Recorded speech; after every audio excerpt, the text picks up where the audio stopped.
Yo la team, c'est Clément, vous êtes sur Card City, j'espère que vous allez bien. Voilà, depuis un certain temps, je reçois énormément de messages sur Instagram qui me demandent, voilà, les gens me demandent sur quoi investir dans Pokémon, je commence, qu'est-ce que je devrais faire, vers quoi je devrais tendre, où je devrais investir mon argent. Écoutez, vous avez deux écoles selon moi.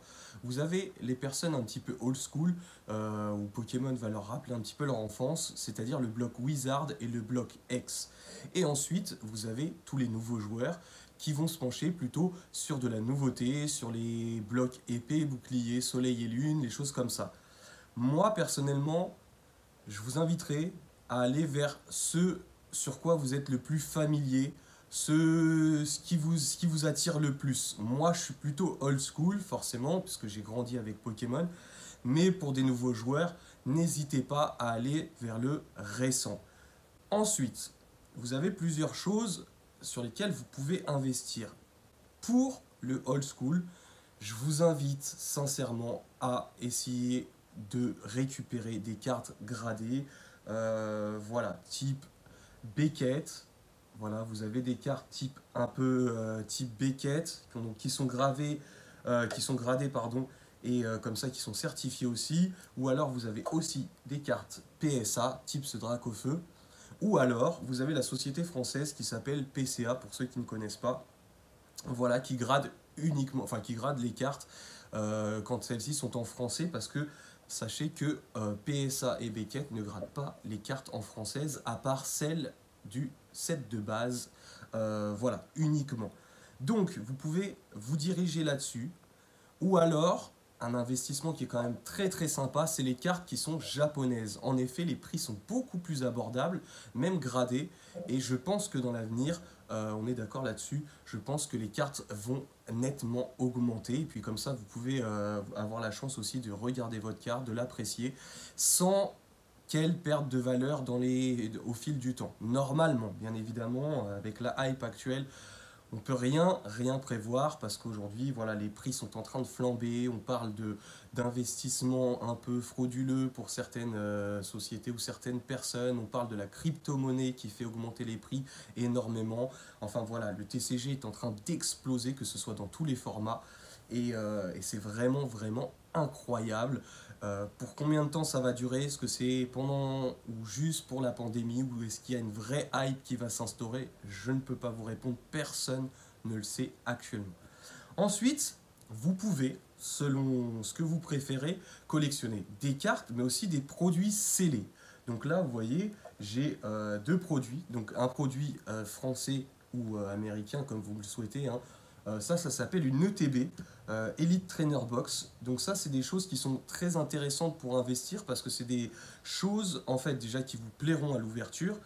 Et deuxièmement, c'est des choses, si vous les gardez scellées, qui vont prendre énormément de valeur vu la hype actuelle. C'est des produits qui sont très difficiles à avoir. Maintenant, apparemment, Pokémon Company est au courant de ce problème et ils sont en train de faire plusieurs usines et de monter plusieurs usines afin de pallier à ce problème. Donc dans les prochaines séries, on risque d'avoir une inondation en fait des produits Pokémon et dans ce cas-là, fini l'inflation, fini la spéculation. Normalement, on trouvera des choses vraiment à peu près partout. Ensuite, vous avez ce que j'aime bien, moi, c'est les produits japonais, les produits scellés japonais. Vous voyez là, c'est la box de Coco, le film qui est sorti au Japon. Donc voilà, il y a des produits japonais qui pour moi sont extrêmement sympas et qui sont pour moi des produits qui seront uniques et qui seront très difficiles à trouver par la suite. Et là, c'est vraiment en termes collectionneurs, comme je vous l'expliquais, aller vers ce que vous aimez. Et moi, les produits japonais comme ça, j'adore vraiment. Ensuite, vous avez tout ce qui est booster. Alors, tout ce qui est booster récent, je vous dirais peut-être mettez-en 4 de côté, peut-être dans 15 ans, ça vaudra une petite fortune. Mais tout ce qui est scellé, on parle surtout des produits qui sont un peu old school, c'est-à-dire Wizard et le bloc X. Donc vous avez des choses très sympas comme voilà, des petits boosters Team Rocket que vous retrouvez aussi en japonais. Les prix sont un peu moindres. Et en plus de ça, vous êtes sûr d'avoir une holographique. Moi, je trouve ça très sympa. J'en ai pas sur moi, comme vous pouvez le voir. Je suis pas encore chez moi. J'ai pas encore mon setup. Mais c'est des produits très très sympas et j'investis pas mal dans des boosters japonais. Donc là, vous voyez, vous avez du Jungle, du Fossil. Là, vous avez un magnifique booster Appel des légendes. Voilà, faites bien attention surtout de ne pas vous faire avoir, hein. Les boosters sont pesés. Donc, sachant que le poids détermine si dans le booster il y a une holographique ou pas. Donc faites bien attention, demandez aux vendeurs et n'hésitez pas à acheter aussi aux vendeurs qui sont quand même réputés parce qu'il y a pas mal de faux boosters. Ensuite, vous avez les cartes récentes. Voilà, pour illustrer un petit peu mes propos, on va trouver la carte la plus récente actuelle, en tout cas disponible en France. C'est ce Dracofeu Shiny qui est disponible dans Destinée Radieuse. Voilà, pour moi, c'est des cartes, les achetez vraiment pas quand l'extension sort. Même si vous crevez d'envie de l'avoir, n'achetez pas parce qu'en général, les prix sont divisés par 2 voire 3 dans les 2 mois qui suivent la parution, forcément, parce qu'il y a beaucoup de cartes qui sont sorties. Et voilà, au bout de 2-3 mois, si vous voyez un peu le prix qui se stabilise sur eBay ou sur Card Market, faites vraiment la moyenne, vous ne faites pas avoir, c'est les ventes réussies sur eBay. Et ben là, vous aurez un prix qui sera à peu près conforme et certaines cartes risquent d'augmenter après dans les années à venir. Voilà.